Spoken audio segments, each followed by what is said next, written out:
Hey guys, welcome to channel UP Triple SC Carda. I hope you are doing well and your preparation is also going well. So आज हम बात करने वाले हैं UP triple S C video 2018 re exam के बारे में. If you are a aspirant of this exam so please watch this video till the end and if you like that please thumbs up and share it also. So mostly जो frequently questions है मोस्टली जो aspirant हैं इस video exam के, उनका एक ही frequent answer हो रहा है सब जगह, चाहे जिस भी आप प्लेटफॉर्म पर हो, चाहे फेसबुक, टेलीग्राम या फिर यूट्यूब पर, कि एग्ज़ाम कब होगा, एग्ज़ाम की डेट क्या है. So firstly I would like to tell you that nobody know the exact date of the exams. When will it held और व्हेन विल इट हैपन्स. सो किसी को नहीं पता कि एग्ज़ाम जो है वो कब होगा, क्योंकि ऑफिशियली हम देखते आ रहे हैं जब से अगस्त में इसकी वर्डिक्ट आई थी सुप्रीम कोर्ट की, तो एक अपनी तरफ से ही कयास या फिर गैस लगा रहे थे लोग कि ये एग्ज़ाम इस मंथ में हो जाएगा, इस मंथ में हो जाएगा. नवंबर से स्टार्ट हुआ था ये सिलसिला और अब मार्च जो है एंड होने को आई है, तो मार्च एंड पे ये अभी भी एग्ज़ाम नहीं हुआ है. लेकिन हाँ, हम कह सकते हैं कि कुछ जो एस्पेरेंट थे वो जब आयोग गए थे तो वहाँ पर सचिव जी ने उनसे ये बात बोली थी कि मई लास्ट या फिर जून में इसका एग्ज़ाम करा दिया जाएगा. ठीक है, तो उसी को अगर हम बेस मान लें, ठीक है, रिटेन में नहीं है बट हमारे पास सचिव जी के वर्ड्स हैं, ठीक है, शब्द हैं उनके, उन शब्दों को अगर आधार मान लें तो अप्रॉक्स 70 डेज हमारे पास हैं. टाइम को हमें वेस्ट नहीं करना चाहिए, क्योंकि ये एग्ज़ाम तो होना ही होना है, ये एक सच्चाई है. ठीक है, और इससे आप नहीं भाग सकते.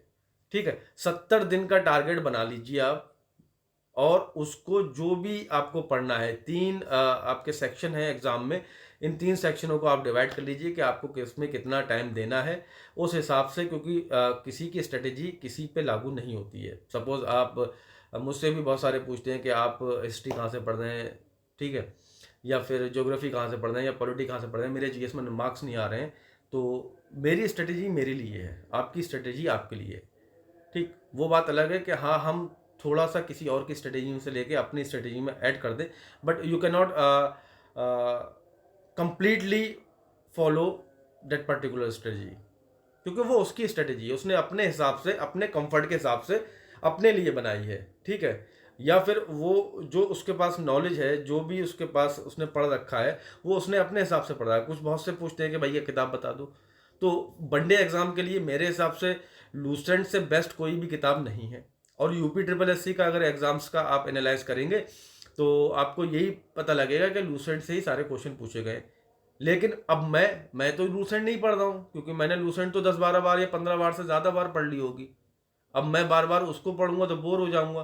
तो मैं तो इंडिविजुअल बुक पढ़ रहा हूँ, तो मेरी या किसी और की भी, ठीक है, आप उससे पूछें कि किताबें क्या पढ़ रहे हैं आप, तो उससे कंपेयर मत करिए. आप अपने आप को देखिए, आपने क्या कर रखा है, आपके पास कितनी जो है नॉलेज है.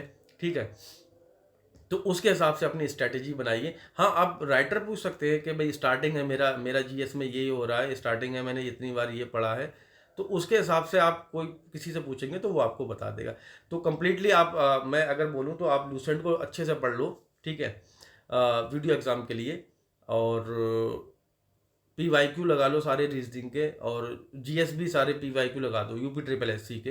ठीक है, हिंदी में तो आई थिंक किसी को भी दिक्कत नहीं होगी, इतना कुछ नहीं होगा, 40 के अप्रोक्स तो सभी लगा के आएंगे 50 में से. तो मेनली फोकस रहना चाहिए मेरे हिसाब से जीएस पे, और थोड़ा बहुत रीजनिंग पे. अगर आपने रीजनिंग कभी नहीं किया, अगर आप एसएससी के एस्पेरेंट हैं तब तो आपको रीजनिंग आती होगी, आप ना भी करेंगे तब भी कराएंगे 40+ तो क्वेश्चंस. तो टारगेट हमारा यही रहना चाहिए कि हर सेक्शन में 40+ क्वेश्चन करना है. ठीक है, तो मेन मोटिव क्या है कि पढ़ते रहना चाहिए, 2 से 3 घंटे पढ़ते रहो. अपनी पढ़ाई को मतलब बिल्कुल पूरी तरीके से फुल स्टॉप मत लगाओ. ठीक है, और पढ़ते रहोगे तभी सही है. 70 दिन का हमारे पास टारगेट है. सपोज करो 70 दिन में हमने अगर कवर कर लिया, और मान लो कि 1 महीना और डिले हो गया पेपर, तो इसमें फ़ायदा किसका है ये बताओ, आयोग का फ़ायदा है कि एस्पिरेंट का? क्योंकि मैं जितना जानता हूँ, मैं इंटरेक्ट हो रहा हूँ एस्पिरेंट से, तो मुझे यही लगता है कि बहुत ही कम जो है वो एस्पिरेंट सीरियस होकर पढ़ाई कर रहे हैं अभी इस टाइम. ना मोस्ट ऑफ द एस्पिरेंट क्या है, अभी हल्के में ले रहे हैं, उनका यार डेट आ जाएगी तब पढ़ेंगे. अभी डेट ही नहीं आ रही है, और कुछ को तो पता ही नहीं होगा. हाँ, तो यही है, पढ़ाई को अपने स्टॉप मत करिए, पढ़ाई करते रहें, ठीक है। और क्या था, रीजनिंग के लिए पूछते हैं, तो रीजनिंग के लिए सबसे अच्छी बेस्ट बुक जो है वो पीयूष गोयल सर की है, ठीक है। पीयूष वर्चने सर की है, उनकी बुक ले लीजिए, प्रैक्टिस कर लीजिए जितनी चाहे उतनी, उससे रूल सारे पढ़ डालिए, ठीक है। वैसे तो रीजनिंग में कोई भी रूल नहीं होता, क्योंकि उसमें लॉजिक बेस है और कुछ भी लॉजिक लग सकता है, बट एक बेसिक होता है कि हाँ भाई सीरीज में आप गैप करके कर सकते हैं, या फिर स्क्वायर भी देखना होता है, आपको क्यूब भी देखना होता है, ठीक है। बाकी उसमें बहुत सारी चीज़ें होती रहती हैं, जब हम क्वेश्चन करेंगे तो वो चीज़ें हमें पता लगेंगी कि मल्टीप्लाई होकर ऐड भी हो रहा है, तब जाके नेक्स्ट नंबर मिल रहा है। तो ये सारी चीज़ें जो है वो प्रैक्टिस से ही आएंगी। प्रैक्टिस के लिए आपको PYQ कर लो, मैंने सारे के सारे जो 2019 से लेके 2022 तक जितने भी एग्जाम हुए थे UP SSC के, सारे PYQ करा दिए हैं। यूट्यूब पर वीडियो अपलोड है, प्ले लिस्ट में जाएंगे आप, UP SSC रीजनिंग के नाम से प्ले लिस्ट है, उसमें सारी आपको वीडियो मिल जाएंगी, लगभग 27 वीडियोज़ हैं, आप उनको देख लीजिए, एनालाइज कर लीजिए। बाकी आपको ज़्यादा प्रैक्टिस करनी है तो SSC के जो भी प्रीवियस ईयर पेपर है, चाहे वो आपके पास PDF के रूप में हो, या फिर आपने अगर टेक्स्ट बुक का सब्सक्रिप्शन लिया हो, तो वहाँ से भी आप उसको कर सकते हैं, उनको कर लीजिए, ठीक है। बाकी GS के लिए तो मैं यही बोलूँगा कि लूसेंट कर लो, और लूसेंट अगर आपने बहुत बार पढ़ रखी हो तो इंडिविजुअल बुक आती है, परीक्षा वाणी ले लो, ठीक है। RO भी आपका निपट जाएगा उससे, तो उसको अच्छे से पढ़ लो, ठीक है। और अगर कुछ रह गया हो तो please mention in the comment box, और you can also write on Telegram, if you are not joined our telegram channel, so you can join us, that is @UPSSC Carda. So till then, bye bye.